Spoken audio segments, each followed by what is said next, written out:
గాయత్రీ మంత్రము చాలా పవిత్రమైనది. సకల దేవతల మంత్రసారము గాయత్రీ మంత్రమునందు ఇమిడి ఉన్నది. దేవతలు ఎందరైనా దివ్యశక్తి ఒక్కటే. వ్యక్తులు అనేకం కాని పూలదండలోని దారం వలె అందరిలోని ఆత్మతత్వం ఒక్కటే. ఇట్టి ఏకత్వాన్ని గుర్తించిన వారికి ఎట్టి బాధలు ఉండవు. కనుక అట్టి విశ్వాసాన్ని పెంచుకోండి. ఇతరుల మాటలను అనుసరించకండి. మీ అంతరాత్మను అనుసరించండి. అప్పుడే మీకు క్షేమం కలుగుతుంది. దృఢమైన విశ్వాసంతో గాయత్రీ మంత్రాన్ని నిరంతరం స్మరించండి.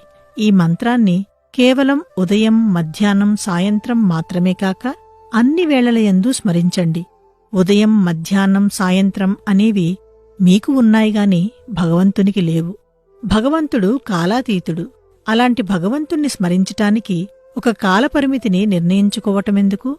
సర్వదా సర్వకాలేషు సర్వత్రా హరిచింతనం చెయ్యండి. ఓం భూర్భువస్సః తత్సవితుర్వరేణ్యం భర్గో దేవస్య ధీమహి ధియో యో నః ప్రచోదయాత్. ఓం భూర్భువస్సః తత్సవితుర్వరేణ్యం భర్గో దేవస్య ధీమహి ధియో యో నః ప్రచోదయాత్. ఓం భూర్భువస్సః తత్సవితుర్వరేణ్యం భర్గో దేవస్య ధీమహి ధియో యో నః ప్రచోదయాత్.